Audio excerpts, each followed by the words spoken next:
Assalamualaikum warahmatullahi wabarakatuh. Kiban Bapak sehat mandum yan ban nu kenyu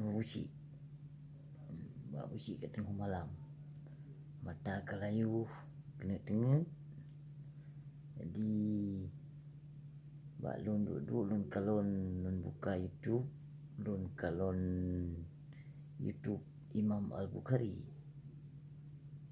yang punan judulnya bagian zina menan ke judul nama lun pu.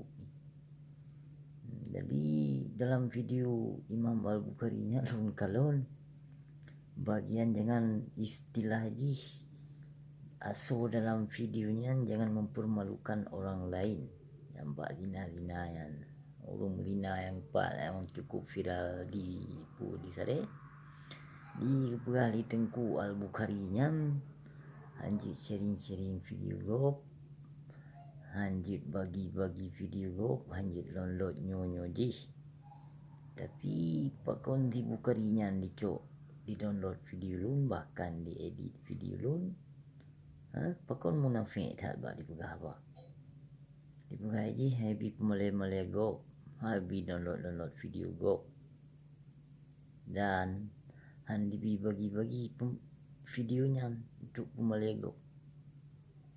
Kiban jera di pegahnya. Sedangkan di jih mentong di binatang imamnya, imam bajingnya, dicok video lun diedit memacam bago. Jadi kiban jera waktu terdengar video la income la ilom tu lah. Baik kayak mita viral agam mengai. Baik kayak petengku dro ke.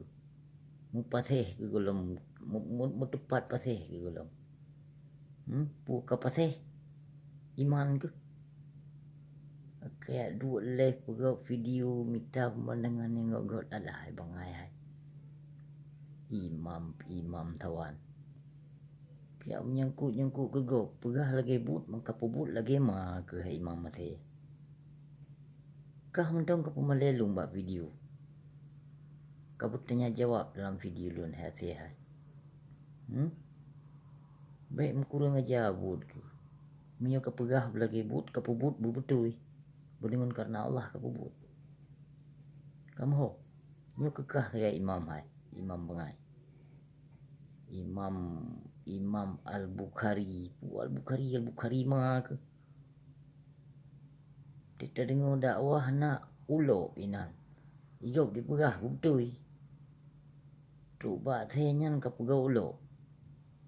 Pegau ulo mita viral. Nyan use subscribe chat lang. Olah ya saya.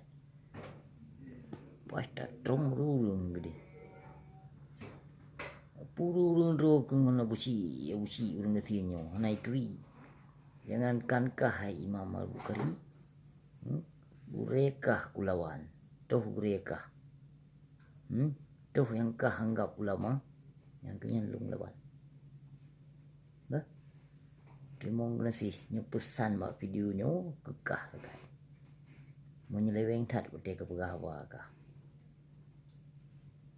Terima kasih Tengku Bukhari. Semoga drone boleh nonton videonya.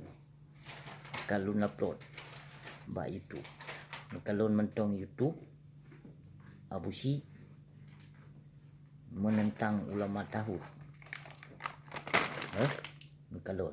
Terima kasih. Assalamualaikum.